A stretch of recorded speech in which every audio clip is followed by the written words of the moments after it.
ما شاء الله العجينة ذهبية قطنية خفيفة مثل القطن، ممكن نستخدمها لكافة أنواع المعجنات، فطائر، بيتزا، مناقيش، خبز، أي نوع بنفضله وبنرغبه فينا نعمله بهي العجينة. خليكم معي تابعوا الفيديو للأخير وإن شاء الله الوصفة راح تنال إعجابكم. كوب ماء دافئ سعته 250 مليلتر، كوب حليب دافي، خميرة الخبز 42 غرام. بيسعدني وبيشرفني أعرف المتابعين من وين عم يتابعوني. 3 ملاعق كبار مليانات سكر، حبتين بيض راح نستخدم البياض بس،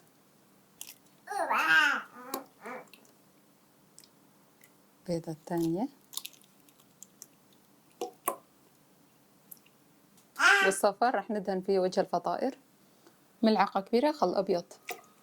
راح نخلط هدول المكونات مع بعضها لحتى يذوب السكر.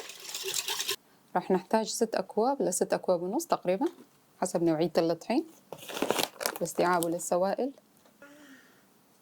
الثاني، الثالث، الرابع، الخامس، السادس. حطينا 6 أكواب ونص الكوب السادس راح نتركه على جنب ونعجنه ونشوف قوام العجينة. إذا احتاج راح نضيفه وإذا ما احتاج راح نكتفي.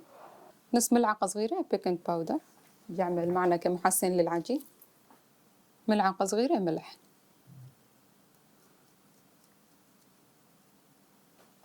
وراح نحطه على العجان ونعجن ونشوف. أنا اكتفيت ب6 أكواب ما احتاج النص.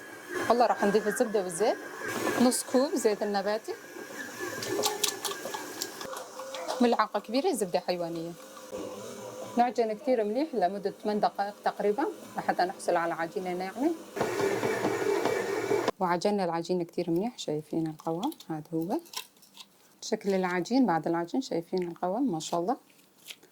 أحسن عجينة ممكن تجربوها لكافة أنواع المعجنات. ندهن الوعاء بشوية زيت. فضلا ادعموا الفيديو بلايك وتعليق، وإذا ما كنتم مشتركين في القناة اشتركوا وفعلوا زر الجرس لحتى يوصلكم كل شي جديد. عجينة ذهبية قطنية لكافة أنواع المعجنات مثل البيتزا وفطائر والمناقيش والخبز، لكل شيء. أحسن عجينة ممكن تجربوها لكل شيء. نغطيها ونتركها تختمر لمدة ساعة تقريبا أو حتى يتضاعف الحجم حسب حرارة المكان، تقريبا بدها ساعة. والعجينة صارت معنا جاهزة، نفتح عليها.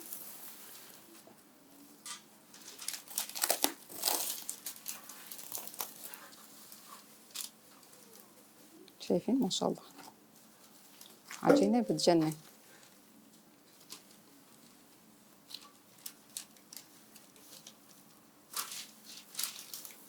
هذا هو شكله من بعد الاختمار، عجينة ناعمة مميزة كتير لكافة أنواع المعجنات.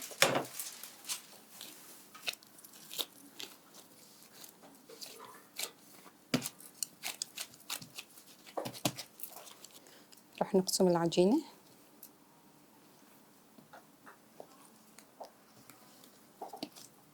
شايفين العجينة ما شاء الله بتجنن. كل متوسطات ما لا أكبر ولا أصغر بهذا الحجم. كل قسم 4 أقسام، 4 أجزاء. كورهم.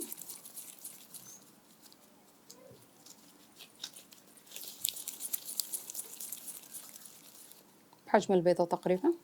إذا حبيتوا تجربوا الوصفة راح تلاقوا كل المكونات تحت الفيديو بصندوق الوصف.